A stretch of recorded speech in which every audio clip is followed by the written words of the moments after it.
کہ یار وہاں کعبہ ہے، اللہ کا گھر ہے، ہم اس سے خوبصورت پاکستان میں بنا دیں گے اور اس کے گرے سے چکر لگائیں گے، تو تم کافر کھلاؤ گے، مشرک کھلاؤ گے اور ذلیل اور رسوا کھلاؤ گے، کیونکہ کعبے کے بنانے والا بھی نبی اور کعبے کا گھر بنانے والا بھی نبی۔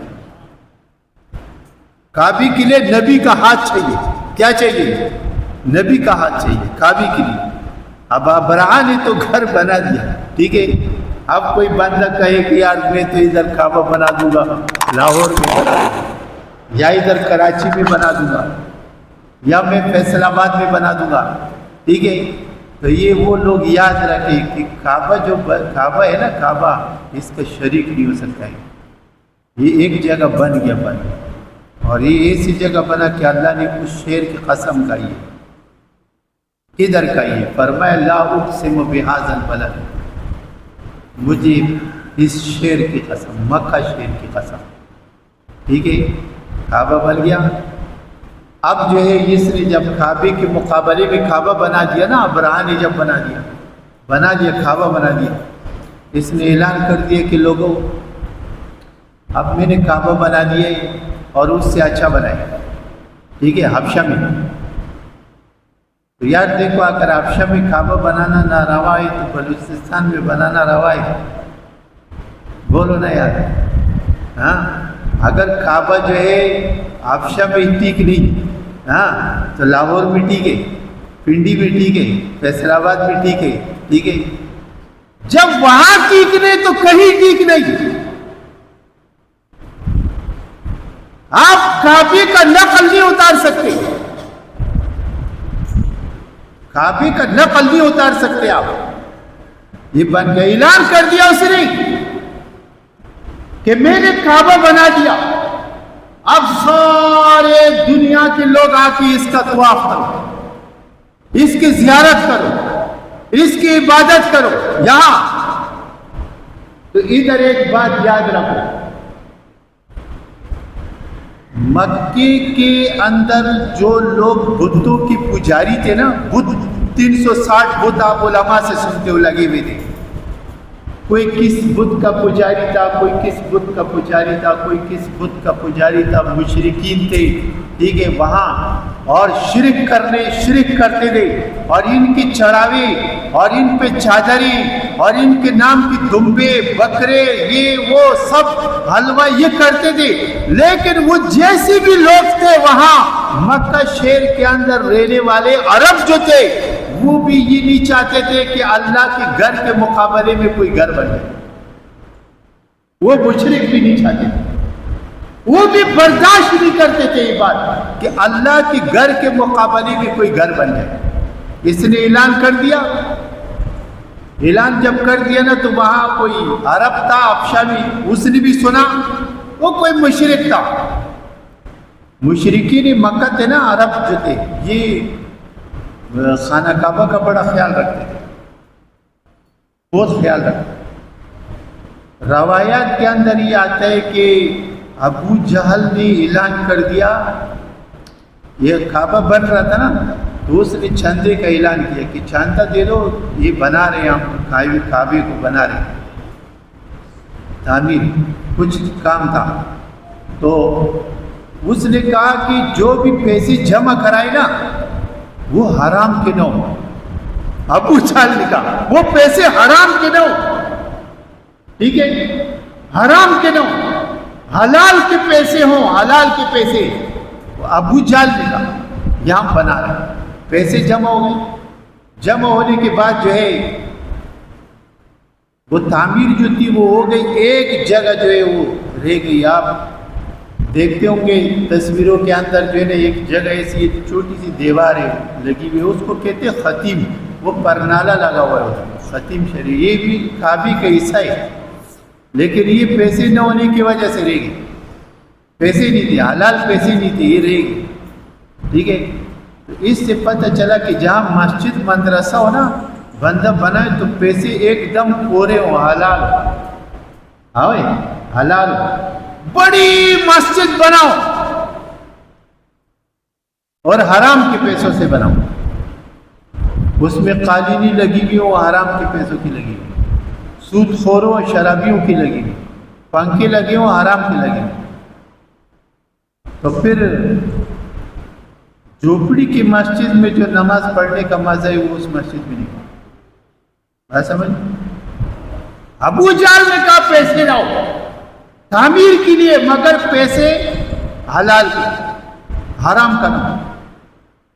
تو وہ جو جگہ تھی وہ اس وجہ سے رہ گئی کہ پیسے نہیں دے، تو بعد میں حضور نبی کریم صلی اللہ علیہ وسلم نے فرمایا کہ اگر میرے قوم میرے سے ناراض نہ ہو تو میں اس کو بنا کے کعبے میں شامل کر دوں، مگر پھر کسی وجہ سے رہ گیا، کیونکہ حالات ایسے تھے نا، خراب تھی صورت حالات اچھی نہیں تھی۔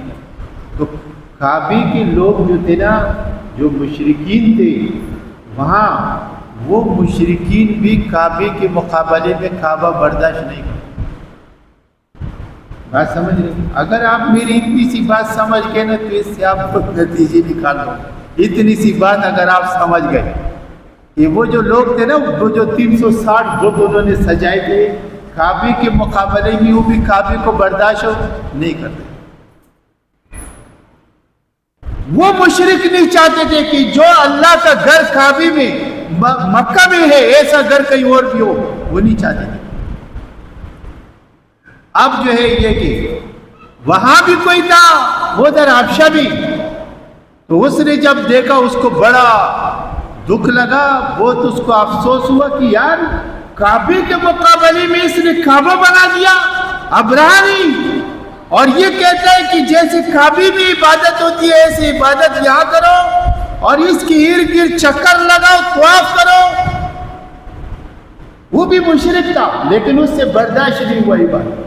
اس نے کیا کیا کہ رات کے اندھیرے میں جا کے نا اس نے اس کے اندر پیشاب کر دیا، اس کعبے میں جو اس نے بنایا تھا نا، نقلی کعبہ جو اس نے بنایا تھا فرضی، اس میں جا کے اس نے پیشاب کر دیا۔ یہ اس زمانے میں احتجاج کا ایک انوکھا طریقہ تھا کہ چلو یار ہم اور تو کچھ نہیں کر سکتے، اور کچھ نہیں کر سکتے، اتنا تو کر سکتے، اتنا تو کر سکتے ہیں کہ یار اس نے پیشاب کر دیا کہ ہم اس کو اس لائق بھی نہیں سمجھتے۔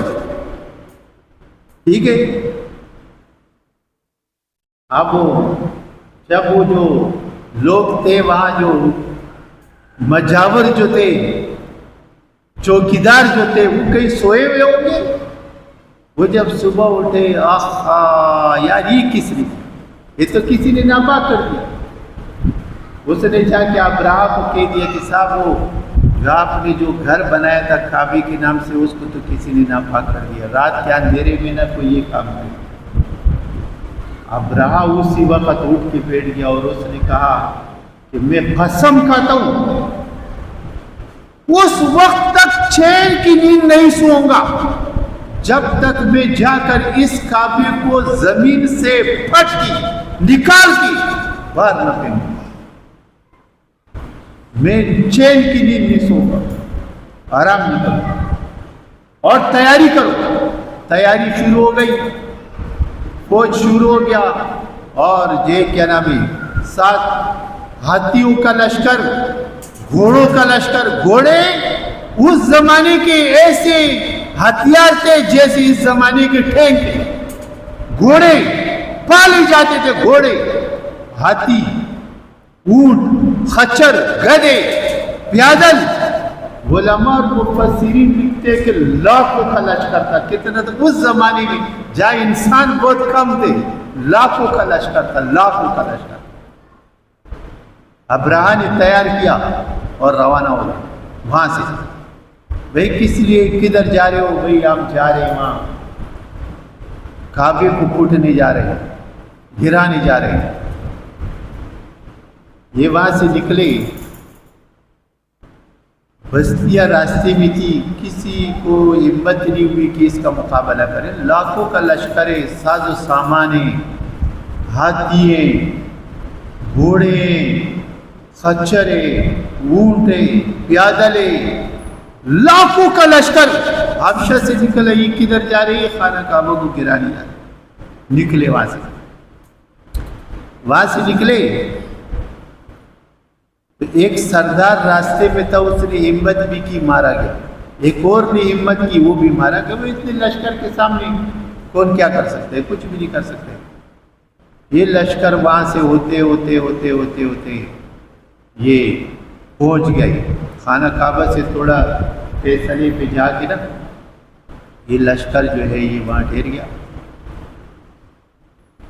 اور پڑاؤ ڈال دیا۔ سب لوگ جتنے تھے وہ دور دور تک جو ہے فوج ہی فوج ہے ہر طرف۔ ابرہہ کا یہ کس لیے جی؟ یہ خانہ کعبہ کو گرانے کے لیے۔ اب کعبے کے لوگوں کو تو پتہ تھا، مکہ کے لوگوں کو تو پتہ تھا کہ بھئی لشکر ہے ابرہہ کا، یہ اس مقصد کے لیے وہاں سے آ رہے ہیں، کعبے کو گرانے کے لیے آ رہے ہیں، ٹھیک ہے۔ تو وہ جو لوگ تھے جتنی بھی تھے وہ اپنے اپنے گھروں کے اندر محصور ہو گئے، جتنی بھی تھے۔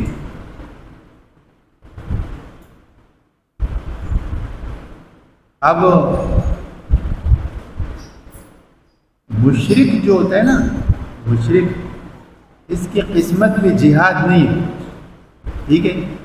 حضرت موسیٰ کی قوم تھی نا علیہ السلام کی، موسیٰ علیہ السلام کی قوم تھی۔ موسیٰ علیہ السلام نے ان سے کہا کہ یار اتنا تم نے کھایا پیا، ٹھیک ہے، اور سارا ہر نعمت اللہ سے من اور سلوہ تمہارے لیے اترا، گوشت اترے، گھوٹیاں اتری، کڑھائیاں اتری، چلو اللہ کے نام پہ آپ تلوار اٹھاؤ جہاد کرے۔ انہوں نے کہا فَاذْهَبْ أَنْتَ وَرَبُّكَ فَقَاتِلَ إِنَّ هَاهُنَا قَاعِدُونَ، کہ ہم تو بیٹھے ہوئے یار، آپ جاؤ، آپ کر لو، ہم ادھر ہی بیٹھے ہوئے، ہاں ہم یہاں بیٹھے ہوئے، آپ جاؤ جا کے جہاد کرو، ہم نہیں کر سکتے۔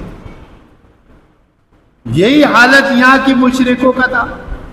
ستو تم نے پیے، حجیوں کے عقیدے تم نے خراب کیے، خانہ کعبہ کے نام پہ بکرے تم نے کھائے اور چڑھاوے تم نے کھائے، ہر کام کیا۔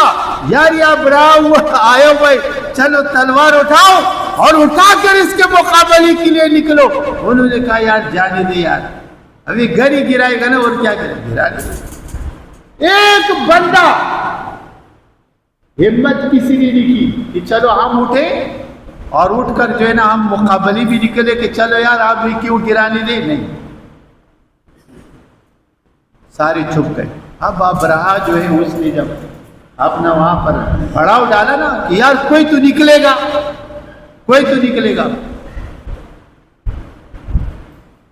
کافی ٹائم گزر گیا، ایک دن ایک رات گزر گئی، ایک بھی بندہ وہاں سے نہیں آیا، نکلا، گھر سے بھی نہیں نکلا۔ اس نے اپنے فوجی آفیسر سے کہا کہ یار ایسا کرو کہ رات کو جا کے نا ان پہ چڑھائی کر دو اور ان کا جتنا مال اسباب ہے سب لوٹ کے لے آؤ۔ تو وہ آفیسر جو ہے نا وہ گیا اور جا کر اس نے سارا مال اسباب جو تھا وہ سب جو ہے ان کا لوٹ لیا، گھروں سے سامان جو ملا گلی کچھ بھی لوٹ کے لے کر آ گیا، سب لے آئے۔ پھر بھی کوئی نہیں نکلا، کوئی وہاں سے نکلا نہیں۔ کسی نے پوچھا نہیں یار یہ سامان آپ کیوں لے گئے، یہ کیسا ہوا، نہیں۔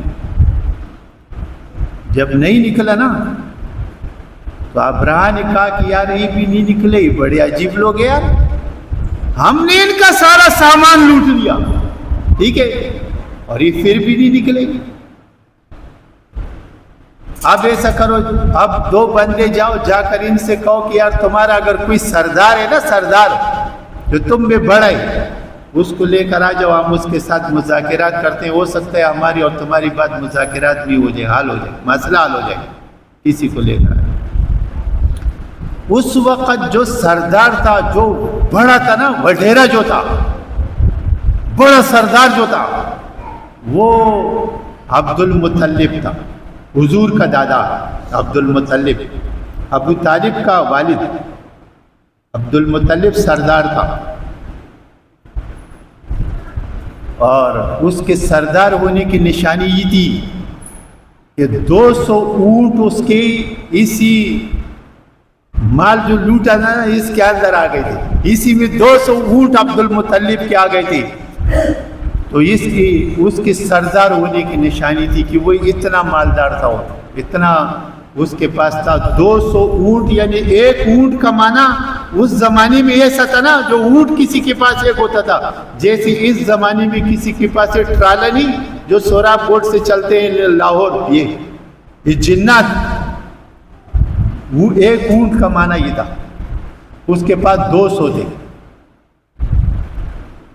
اس نے عبرانی بندے بھیجے، یار کسی کو لے کر آ جا، ہو سکتا ہے ہماری بات